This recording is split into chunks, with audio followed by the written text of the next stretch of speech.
Ladies and gentlemen, please welcome Prince Harry.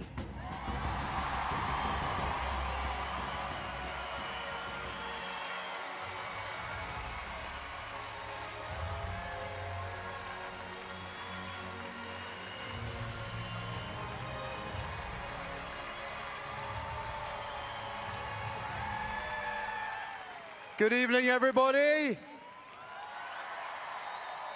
And everybody at home as well. Wow, what a ride the last 4 days has been. I said you would be moved, inspired, and entertained. Was I right?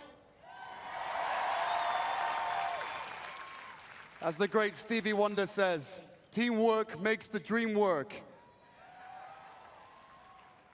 4 days, 10 sports, 13 support dogs, 14 nations, 149 events, 410 medals, 485 competitors, 836 volunteers.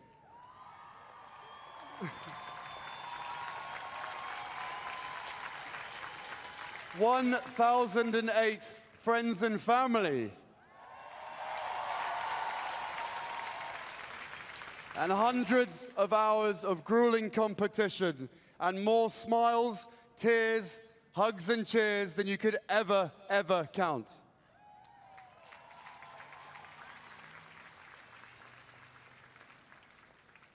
I'd like to begin by thanking Ken Fisher for taking up the challenge of hosting the Games here in the US.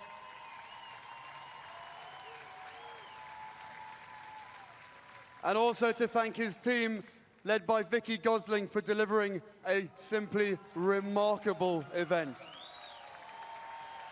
We are all so grateful for all that you've done. Thank you. I've been hugely honored to hand out gold, silver, and bronze medals over the course of this competition. But what meant the most to me was handing out your Invictus Foundation medallions this evening. Those medallions are the real prizes for the years of intense rehabilitation you've put yourselves through to be here.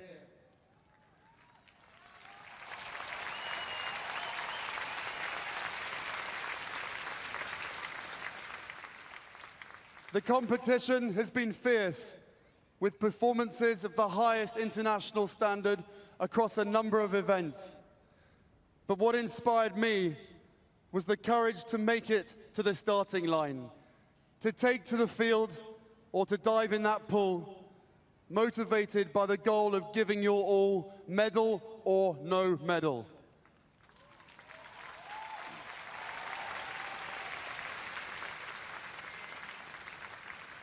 You showed your families, your friends, and yourselves just how far you've come regardless of the result. I know by your nature, you all want to win, but these games are so much more than that. Invictus is so much more than that. What could explain the remarkable sportsmanship of Mark Urquhart in sacrificing gold on the track to push Stephen Simmons into first place? Invictus.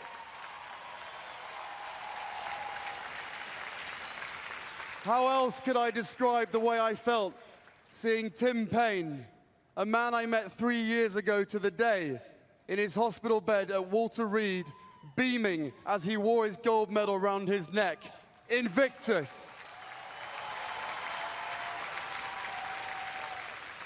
What defines the spirit of Denmark's Johan Andersen, who loaded the coffin of his friend onto the flight which changed my life in 2008, and then fought through his own dark days to compete in London and Orlando? Invictus.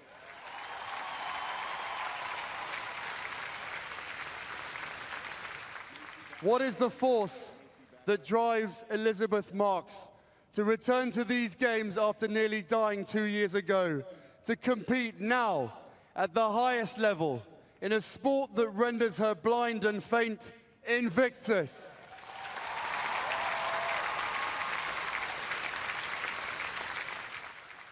What makes us cheer for Luke Sinnott, who took up wheelchair tennis, not just to represent his country again, but so he could play the sport with his children. Invictus! Why did we stand in our seats cheering our hearts out as Jordanian wheelchair racer Ufat Al-Zawahiri fought inch by inch to the finish line?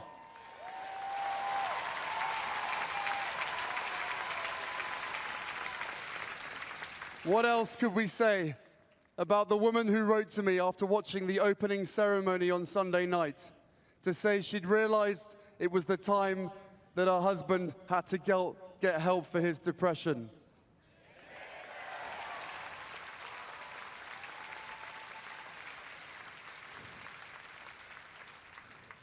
Why did the 9/11 hero, Sarah Rudder, pick herself up when she fell, just meters from the finish line, and push on for a silver medal and into the embrace of her French rival?